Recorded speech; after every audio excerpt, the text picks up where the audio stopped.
Hey guys, Eric Dubois from ProMusicProducers.com, and today I'm going to show you 2 tricks to add diversity to your drums and movement. So the first trick I'm going to show you is on the shaker right here, and how to make it a little bit more diverse. Because for the moment, as you can see, the shaker, I'm just playing a long arpeggiating note going 4/4. So let's have a listen, just clean. So it's just basic. What I want it to do is whenever the kick hits, I want the shaker to start rattling and start shaking a little more. So in order to do that, we are going to layer sounds together and control the layers separately. So first of all, let's layer this group. We want the arpeggiator and the shaker. Command G to group, or Control G, or just right click and group. We're going to open this little teeny section right here, which is the show hide chain list.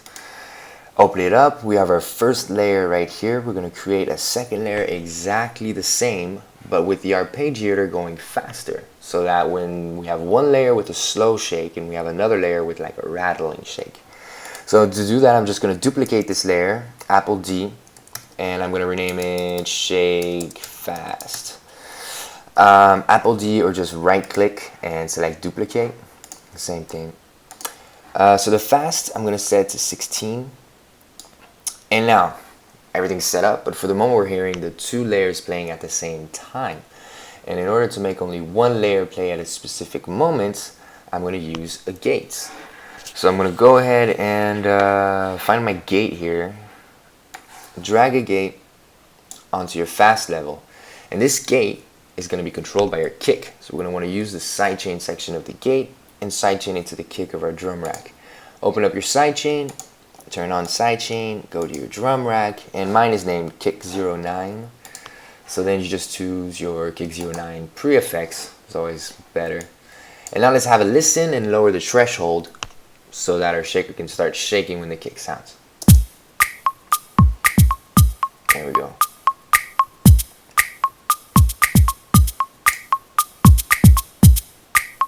So now every time the kick hits, we have this layer of the arpeggio playing 16 notes that is shaking at the same time.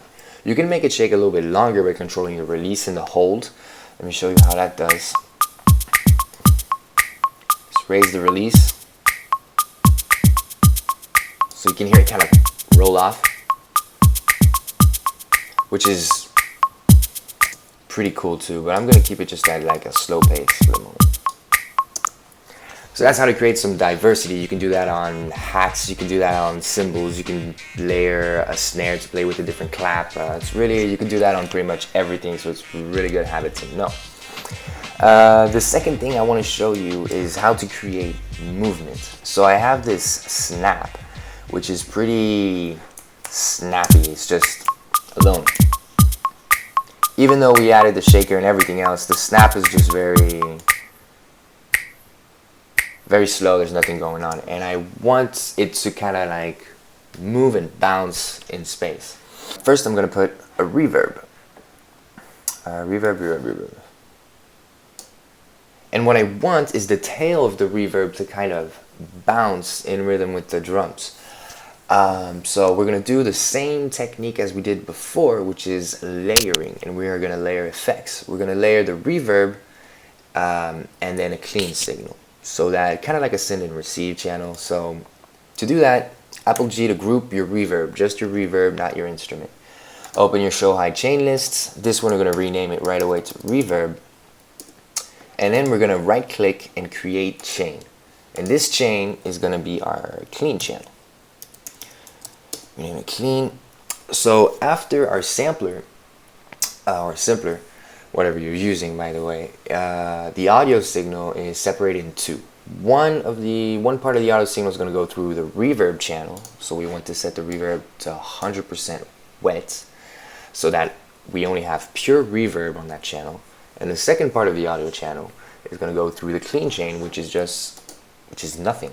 So it's as if it's nothing, but we've separated the affected and the clean part.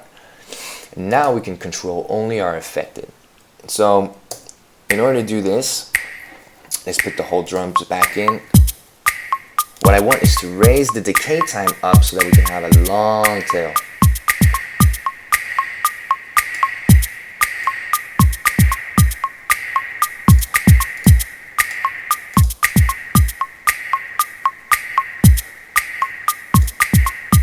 Okay, so our reverb signal is pretty cool. You raise the decay time so you can have a long tail, so you can have a nice piece of reverb to work with and to start making it move around.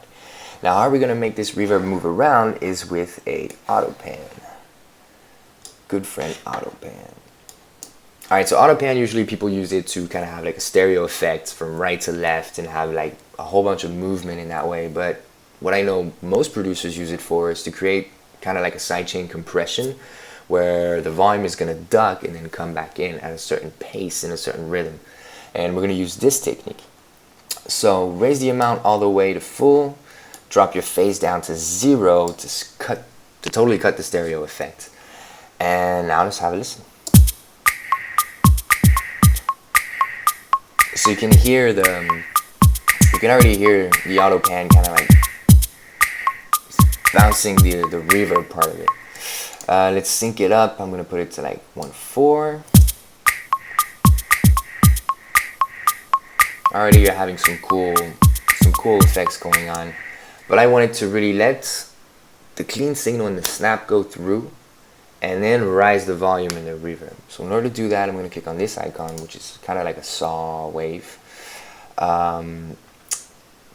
But what it's doing, as you can see in the beginning of the signal, is that it's first is high and then it goes low. I want the reverse. So to do the reverse, you're just going to click on this normal right here and it's going to invert your signal.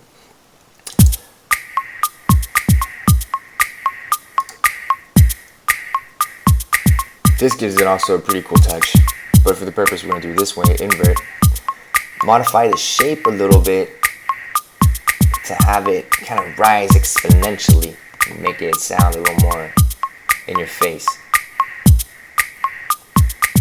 And there you go. And that's how you do it. So you can do that with snares, claps, cymbals, a bass line, whatever you want. You can do this technique whatever you want. Now you have 2 layers, so you can also control the volume of your reverb here and your volume of your clean channel.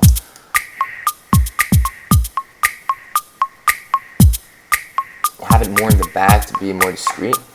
I'll show you how it sounds like alone. So off. You can make it slow, you can make it fast, you can do pretty much whatever you want with it. And there you go. So I'm Eric Dubois for ProMusicProducers.com. Check out the website where there's a whole bunch more articles and tricks and tips that you can learn that are really useful. On my part, I'm still looking for producers for my Team Up group, and we're challenging ourselves every week. There's a new challenge that's going to come out Friday. So if you guys want to download some free samples and send me your track in return, would be awesome. Otherwise, hope you guys enjoyed the video, and then suggest in the comments below any ideas or comments that you want to have, or tricks, your own tricks that you like to do, and that's it. Ciao.